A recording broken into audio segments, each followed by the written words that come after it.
Hi, my name is Mitch Abrams. I'm the Managing Director of Homewatch CareGivers of the North Shore. We provide in-home health services to seniors and people who are recovering from injuries. We try and help them maintain their independence and dignity. Some of the things that we do that are a little bit unique is we try to connect with our clients on a personal and individual level. We get to know them, we figure out what their care plans are, what their needs are. But we figure out who they are and what makes them tick. We figure out what's important to the family.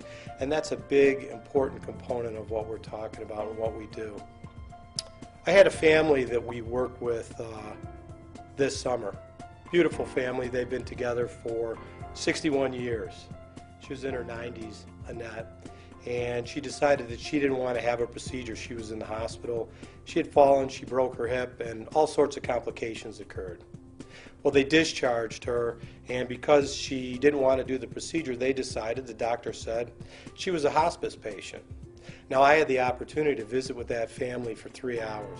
They told me all about her, what made her tick, what made her an individual. One of the interesting things that they told me about was her garden. She has this little garden that she's always tended to, not a big thing, just maybe 10 by 10, but that's what was important to her. That's what she loved to do. And it was summertime, so we built that into her care plan. Now we took care of all the regular things that people will do. We got her set up on the discharge, we got all the durable medical equipment, got a hospital bed, and we tricked out the bathroom. We made sure she was on her meds, and we fed her, and we did all sorts of great stuff. But when she came home, she couldn't do the steps anymore, so she was in her basement in a hospital bed. Well, on the first day that she was home, my caregivers actually picked her up, put her in the wheelchair, and brought her out to her garden. A couple weeks passed, and pretty soon she was asking to go out in the garden. After about a month, she was able to get out of bed on her own and get in the wheelchair. A couple months later, she was using her walker to get out in the garden. Well, I'm proud to say that 4 months later, we were fired. She was no longer a hospice patient. She didn't pass. She was better.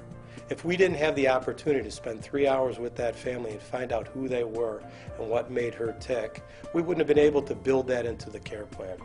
And given a chance, that's what we want to do with you and your family.